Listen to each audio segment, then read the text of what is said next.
ഒരിക്കലും നട്ടെല്ല് പണയം വെച്ച് ജീവിക്കുന്നവരല്ല ക്രിസ്ത്യാനികളും അവരെ നയിക്കുന്ന മെത്രാന്മാരും. മറ്റേതെങ്കിലും സമുദായങ്ങൾക്ക് അവകാശപ്പെടാവുന്നതുപോലെ ഏതെങ്കിലും ഒരു പ്രത്യേക പാർട്ടിക്ക് മാത്രമായി നീക്കിവെക്കപ്പെട്ടിരിക്കുന്ന വോട്ട് ബാങ്കും ക്രിസ്ത്യാനികൾക്കിടയിലില്ല.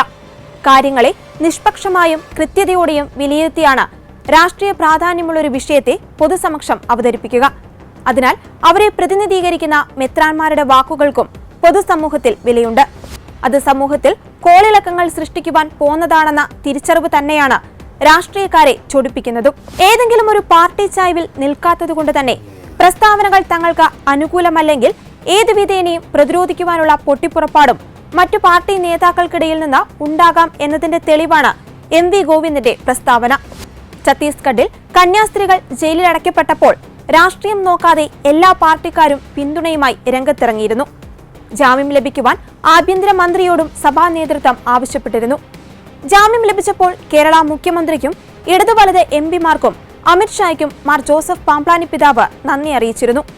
എന്നാൽ അതെല്ലാം മനഃപൂർവ്വം വിഴുങ്ങി അമിത്ഷായെ മാത്രം പ്രശംസിച്ചു എന്ന രീതിയിൽ വളച്ചൊടിക്കുന്ന രീതിയിലായിരുന്നു ഗോവിന്ദന്റെ പ്രസ്താവന.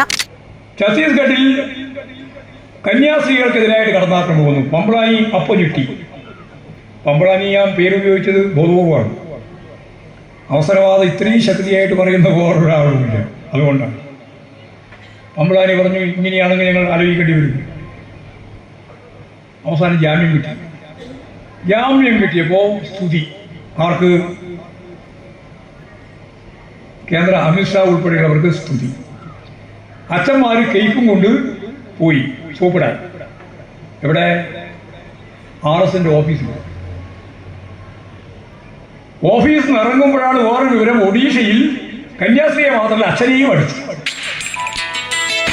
അപ്പോൾ വീണ്ടും മാറ്റം തുടങ്ങി. ഞങ്ങൾ യൂറോപ്പിലാണോ ജീവിക്കേണ്ടത് എന്ന അവരുടെ ചോദ്യം. ഞങ്ങൾ യൂറോപ്പിലാണോ ജീവിക്കേണ്ടത് എന്ന അവരുടെ ചോദ്യം. അപ്പോൾ ഒരു ഭാഗത്ത് ഛത്തീസ്ഗഡിൽ ഇപ്പോൾ ബജരംഗദൾ ഉൾപ്പെടെ ചേർന്ന് വീണ്ടും പള്ളി ആക്രമിക്കാൻ തുടങ്ങിയിരിക്കുന്നു. ഒഡീഷയിൽ പണ്ടത്തെ പോലെ തന്നെ അതിശക്തിയായ രീതിയിലുള്ള കടന്നാക്രമം ആരംഭിച്ചിരിക്കുന്നു. ഇന്ത്യയുടെ വിവിധ മേഖലയിൽ ഈ കടന്നാക്രമമാണ്. ഏതെങ്കിലും കാണുമ്പോൾ കൈക്കും വാങ്ങിപ്പോയി പരിഹരിച്ചു കളയാം എന്ന് വിചാരിക്കുന്ന ചില ആളുകളുടെ മാനസിക നില അല്ല ഇതിന്റെ അടിസ്ഥാനപരമായ പ്രശ്നം. ഞാൻ നേരെ പറഞ്ഞാണ്. ഇവിടെ ഒരു മെത്രാന്മാരും കേക്കുമായി RSSന്റെ ഓഫീസിൽ കയറിയിറങ്ങിയിട്ടില്ല. വിഷയം അവതരിപ്പിച്ചത് ഭാരതത്തിന്റെ ആഭ്യന്തരമന്ത്രിയോടാണ്. മത്സരിച്ചു ജയിച്ചു കഴിഞ്ഞാൽ ഒരു പൊതുപ്രവർത്തകരും ഒരു രാഷ്ട്രീയ പാർട്ടിയുടെയും സ്വന്തമല്ല. കേരളത്തിൽ അങ്ങനെയാണെന്ന് പൊതുജനത്തിന് തോന്നുന്നുണ്ടെങ്കിൽ അത് മാറ്റിയെടുക്കുവാനുള്ള ബാധ്യതയും ഉത്തരവാദിത്വവും നിങ്ങൾക്കുണ്ടെന്നു കൂടി ഓർമ്മപ്പെടുത്താം. ധാർഷ്ട്യവും തിട്ടൂരവുമല്ല പാർട്ടി അടിമകളോട് മതി. അത് സഭയോടും പൊതുജനത്തോടും വേണ്ട. അവസരവാദ നിലപാട് സ്വീകരിക്കുന്നതുകൊണ്ടാണ് അവസരവാദം എന്ന് പറഞ്ഞത്. അത്രയേ ഉള്ളൂ. അത് നല്ല പദമാണത്.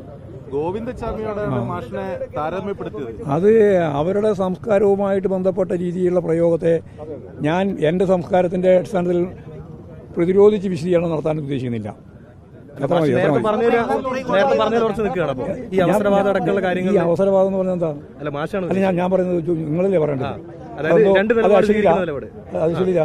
അല്ല, നിങ്ങളോട് ഞാൻ ചോദിക്കുകയാണ്, അവസരവാദം എന്ന് പറയുന്നത് അശ്ലീലമാണോ അല്ല അൺപാർലമെന്ററി ആണോ? എന്താ പറയുന്നത് നിങ്ങൾ? ഈ അശ്ലീലം എന്നുള്ളതല്ല, അവസരവാദം എന്ന് പറയുന്നത് അവസരവാദം. അവർക്ക് എന്നെ അവസരവാദം എന്ന് പറയുകയും ചെയ്യാം. അവർ അവസരവാദ നിലപാട് സ്വീകരിക്കുന്നതിനെ പറയാനും പാടില്ല എന്നാണോ? ഏഷ്യൻ ന്യൂസ് എന്താ ഉദ്ദേശിക്കുന്നത്? വാർത്ത ഉദ്ദേശിക്കുന്നില്ല. തലശ്ശേരി അതൊരു പ്രസ്താവന വന്നു. അതിൽ മാഷിയാണ് രൂക്ഷമായി വിമർശിക്കുന്നത്. അതിലൊരു പ്രതികരണം എന്നെ വിമർശിക്കുന്നതുകൊണ്ട് എനിക്ക് യാതൊരു പ്രയാസമില്ല. വിമർശിക്കാനുള്ള എല്ലാ അവകാശവും അവർക്കുണ്ട്. ഞങ്ങൾ വളരെ ലളിതമായിട്ട് പറഞ്ഞ കാര്യം ഒന്നും കൂടി ഞാൻ പറയാം. കുറേ കൂടെ എല്ലാവരോടും പറയുകയാണ്. ഇത് ഇവിടെ മാത്രമല്ല. അതായത് ഇന്ത്യയിൽ ഉള്ളവരും നിലനിൽക്കുന്നവരും തമ്മിലുള്ള വൈരുദ്ധ്യമാണ് ഇവിടെ അവർ പറഞ്ഞുകൊണ്ടിരിക്കുന്നത്. ഉള്ളവരാരാ? ഇവിടെ തന്നെ ജനിച്ച് വളർന്ന ഹിന്ദു ആയാലും മുസൽമാനായാലും ക്രിസ്ത്യാനിയായാലും എല്ലാവരും ഇന്ത്യക്കാരാണെന്നാണ് നമ്മുടെ കാഴ്ചപ്പാട്.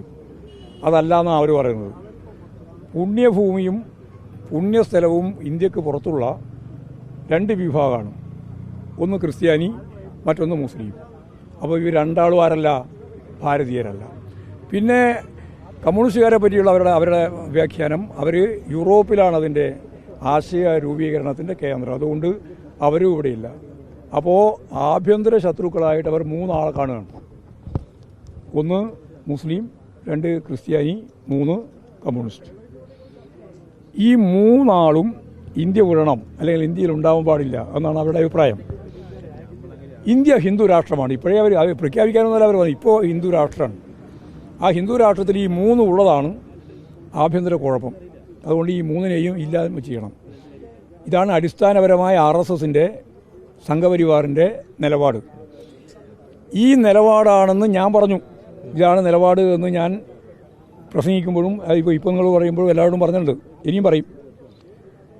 ഇത് ഏതെങ്കിലും അടിസ്ഥാനപരമായ പ്രശ്നമല്ലാതെ ഇതിൻ്റെ മേലെ ഏതെങ്കിലും ചുളിവിൽ ഏതെങ്കിലും ഒരു കാര്യം വെച്ചിട്ട് അഭിനന്ദിക്കാനോ കേക്ക് മുറിക്കാനോ പുറപ്പെട്ടാൽ അത് ശരിയാവില്ല. അതാണ് അവസരവാദപരമായ സമീപനമായിട്ട് മാറുക. പമ്പ്ളാനി ഇതിനു മുമ്പും റബ്ബറിൻ്റെ പ്രശ്നം വന്നപ്പോൾ 300 രൂപ തന്നാൽ ഞങ്ങൾ നിങ്ങളെ പിന്തുണക്കും എന്ന് പ്രഖ്യാപിച്ചിട്ടുണ്ട്. RSSും സംഘപരിവാർ വിഭാഗങ്ങളും ക്രിസ്തീയ ജനവിഭാഗങ്ങളും തമ്മിലുള്ള സംഘർഷം അതല്ല. സംഘർഷത്തിൻ്റെ അടിസ്ഥാനം ഇവരിവിടെയുള്ളവരല്ല, ഇവർ പോണ്ടവരാണെന്നാണ്. അങ്ങനെ പോണ്ടവരാണെന്ന് പറഞ്ഞ ആ ജനവിഭാഗത്തെ പ്രതിനിധീകരിക്കുന്ന എന്ന് അവർ അവകാശപ്പെടുന്ന വിഭാഗത്തിൽപ്പെട്ട ചില ആളുകൾ ഭരണവർഗത്തിന് അനുകൂലമായിട്ടുള്ള നിലപാടുകൾ സ്വീകരിക്കുന്നു എന്നാണ് അന്നും പറഞ്ഞത്. അതിനുശേഷം ഇപ്പോൾ നിരവധി പ്രശ്നങ്ങളുണ്ടായി. ഇന്ത്യയുടെ വിവിധ മേഖലയിൽ ക്രിസ്ത്യാനികൾക്കെതിരായിട്ട് കടന്നാക്രമം വന്നു, മുസ്ലിങ്ങൾക്കെതിരായിട്ടുള്ള കടന്നാക്രമവും വന്നു. കടന്നാക്രമം സംഭവിച്ചപ്പോൾ എന്താ ഉണ്ടായേ? ആ കടന്നാക്രമത്തിൻ്റെ ഭാഗമായിട്ട് ഇപ്പോൾ ഏറ്റവും അവസാനം ഛത്തീസ്ഗഡിൽ കന്യാസ്ത്രീകളെ, മലയാളികളായ കന്യാസ്ത്രീകൾ ഉൾപ്പെടെ അറസ്റ്റ് ചെയ്തു. കേരളത്തിലുള്ള MP മാരുൾപ്പെടെ എല്ലാവരും ആ സ്ഥലത്തേക്ക് പോയി ആ സംഭവത്തിൽ നന്നായിട്ട് ഇടപെട്ടു. മാധ്യമങ്ങളെല്ലാം ഇടപെട്ടു. നല്ല രീതിയിൽ ഇടപെട്ടപ്പോൾ അവർക്ക് ഗത്യം തരില്ലാതെ ജാമ്യം കൊടുക്കേണ്ടി വന്നു.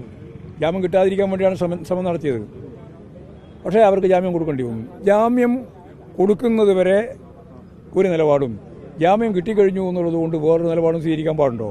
അതൊരു മൗലികമായ സമീപനമാണ്. കേൾക്ക് ഞാൻ പറയുന്നത് നന്ദി പറഞ്ഞ മാത്രമൊന്നുമല്ല, അതൊരു മൗലികമായ സമീപനമാണ്. അത് കഴിഞ്ഞ് 2 ദിവസം, നന്ദി കഴിഞ്ഞ് 2 ദിവസം കഴിയുമ്പോൾ അവിടെ എന്തായി? അവിടെ വീണ്ടും വലിയ രീതിയിൽ സംഘർഷമായി. ഇത് ഒരു ഭാഗത്ത് ഛത്തീസ്ഗഡ് ആണെങ്കിൽ മറുഭാഗത്ത് ഒഡീഷ അച്ഛന്മാരെ മുഴുവൻ തല്ലി. അച്ഛന്മാരെ തല്ലുന്ന അവസ്ഥ വന്നു. കന്യാസ്ത്രീകളെ ആക്രമിക്കുന്ന നില വന്നു. അതും ഈ പറയുന്ന സംഘപരിവാർ വിഭാഗം തന്നെയാണ്. അപ്പോൾ നിങ്ങൾ എന്തെന്നാ പറയുക? അപ്പോൾ ഓരോന്നോരോന്ന് കൺമുമ്പിൽ കാണുമ്പോഴും പറയേണ്ടതല്ല ഇവരോട് എടുക്കേണ്ട നിലപാട്. മൗലികമായ നിലപാടെടുക്കണം. ആ നിലപാടെടുക്കുന്ന പാർട്ടിയാണ് Communist Party of India, Marxist.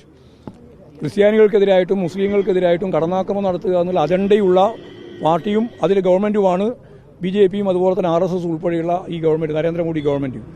ആ ഗവൺമെൻറ് എടുത്തുകൊണ്ടിരിക്കുന്ന നിലപാടിൻ്റെ ഭാഗമായിട്ടാണ് ഈ പറയുന്ന പ്രശ്നങ്ങൾ മുഴുവൻ ഉണ്ടാകുന്നത്.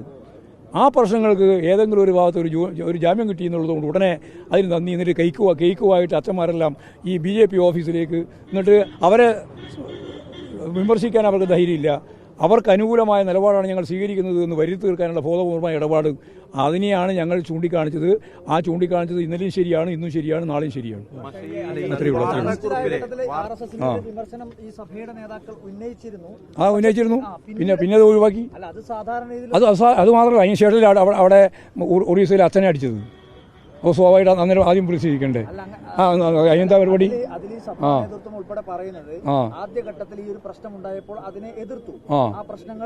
അവിടെയാണല്ലോ അച്ഛനെയും അതുപോലെ തന്നെ മക്കളെല്ലാം ചുട്ടുപോകുന്നത് ഒഡീഷയിൽ.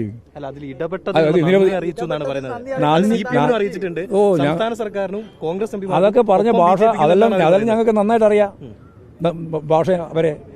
അതായത് ഇതിൻ്റെ അകത്ത് ക്രിസ്തീയ സമൂഹത്തിനെതിരായിട്ട് നടക്കുന്ന കടന്നാക്രമത്തെ പ്രതിരോധിക്കുന്ന ഒരു ശക്തിയായ വിഭാഗം കേരളത്തിൽ ക്രിസ്ത്യാനികൾ ഉൾപ്പെടെയുണ്ട്. കേക്ക് സഭാ നേതൃത്വത്തിൽ 2 വിഭാഗമുണ്ട്. ഒന്ന് പേരിനെ എതിർക്കുകയും എന്നാൽ അവസരവാദപരമായ സൗകര്യം കിട്ടുമ്പോൾ അനുകൂലിക്കുകയും ചെയ്യാം. അതിൻ്റെ പിന്നെ രാഷ്ട്രീയമാണ്.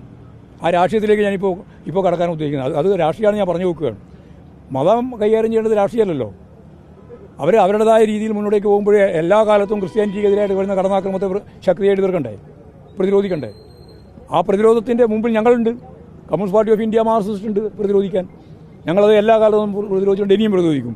ഒഡീഷയിലുണ്ടാകുമ്പോഴും അതുപോലെ തന്നെ ഇപ്പോൾ ഛത്തീസ്ഗഡിലുണ്ടാകുമ്പോഴും മുമ്പ് ഇന്ത്യയുടെ പല ഭാഗത്ത് ഉള്ളപ്പോഴും ഒക്കെ ഞങ്ങൾ പ്രതിരോധിച്ചിട്ടുണ്ട്, ഇനിയും പ്രതിരോധിക്കുന്നതിന് CPM-ന് സഭ വിഭജിച്ചു നിൽക്കുകയാണെന്ന പ്രതീതിയുണ്ടാക്കി അതിൽ നിന്നും ലാഭം കൊയ്യാമെന്ന ചിന്തയുണ്ടെങ്കിൽ അതും മാറ്റിവെക്കുക.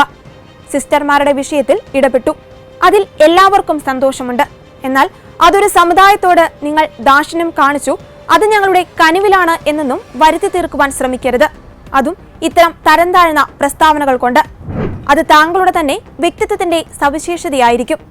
അതേതായാലും സഭയോടും സഭാ നേതൃത്വത്തോടും വേണ്ട. രാഷ്ട്രീയക്കാർ അവരുടെ പണി എടുത്താൽ മതി. മൈക്ക് കാണുമ്പോൾ, മുമ്പിൽ കുറച്ച് ജനങ്ങളെ കാണുമ്പോൾ നിലവിട്ട് സംസാരിക്കരുത്. അഭിനയ പാമ്പ്ളാനി പിതാവിനെ എന്ത് കാരണത്താലാണ് ഇവർ വിമർശിക്കുന്നത്? ശ്രീ രാജീവ് ചന്ദ്രശേഖരനും അമിത് ഷായ്ക്കൊക്കെ നന്ദി പറഞ്ഞതിലാണോ? അതിലെന്താണ് തെറ്റിരിക്കുന്നത്? അഭിനയ പിതാവ് തന്നെ എല്ലാവർക്കും നന്ദി പറഞ്ഞിട്ടുണ്ട്. ഈ ബഹുമാനപ്പെട്ട സന്യാസിനിമാരുടെ അറസ്റ്റുമായി ബന്ധപ്പെട്ട് സഹായത്തിന് എല്ലാവരോടും അഭ്യർത്ഥിച്ചിരുന്നു. സഹായിച്ചവരെ നന്ദിയോടെ അനുസ്മരിക്കുക എന്ന് പറയുന്നത് സംസ്കാരത്തിൻ്റെ ഭാഗമാണ്. അവിടെ പാർട്ടിയൊന്നുമല്ല ഞങ്ങൾ നോക്കുന്നത്. അതേ പിതാവ് പറഞ്ഞിട്ടുള്ളൂ. അതിന് പിതാവിനെ വളഞ്ഞിട്ട് ആക്രമിക്കേണ്ട ഒരു സാഹചര്യം ഇവിടെ ഇല്ല. സഭാധികാരികൾ എന്തു പറയണമെന്ന് തീരുമാനിക്കുന്നത് പാർട്ടി ഓഫീസുകളല്ല. അതിനാരെയും ഏൽപ്പിച്ചിട്ടുമില്ല. പിതാക്കന്മാരെ നിശബ്ദരാക്കിയില്ലെങ്കിൽ ക്രിസ്ത്യാനികൾ വോട്ട് മാറ്റി കുത്തുമെന്ന ഭയമായിരിക്കാം കമ്മ്യൂണിസ്റ്റ് പാർട്ടിയുടെ അവസരവാദി ആക്ഷേപത്തിന് പിന്നിൽ. അതല്ലെങ്കിൽ ചിലപ്പോൾ പിണറായി വിജയൻ സർക്കാർ അടുത്ത തവണ അധികാരത്തിൽ വരാതിരിക്കുവാനുള്ള ഗോവിന്ദന്റെ നീക്കമാണെന്നും കരുതാം.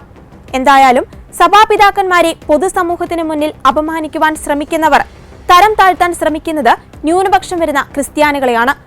അതല്ല, ന്യൂനപക്ഷം വരുന്ന ക്രൈസ്തവരെ സംരക്ഷിക്കുകയാണ് നിങ്ങളുടെ ലക്ഷ്യമെങ്കിൽ യഥാർത്ഥ പ്രശ്നങ്ങൾ ചൂണ്ടിക്കാട്ടുവാനും പരിഹരിക്കുവാനും ശ്രമിക്കുക. മലയോര കർഷകർ നേരിട്ടുകൊണ്ടിരിക്കുന്ന വന്യമൃഗശല്യം, വർഷങ്ങളായി പൂഴ്ത്തിവെച്ചിരിക്കുന്ന JB കോശി കമ്മീഷൻ റിപ്പോർട്ട് എന്നിവയിലെല്ലാം പരിഹാരമുണ്ടാക്കുക. നിർബന്ധിത മതപരിവർത്തനത്തിലൂടെ ഇവിടെ ജീവൻ പൊലിഞ്ഞ സോന എന്ന പെൺകുട്ടിക്ക് നീതി ഉറപ്പാക്കുക. സത്യത്തിൽ നിന്നും വ്യതിചലിച്ച് മാധ്യമ ശ്രദ്ധ നേടാൻ വേണ്ടി മാത്രം നടത്തുന്ന ഇത്തരം പ്രസ്താവനകൾ ഒഴിവാക്കുക.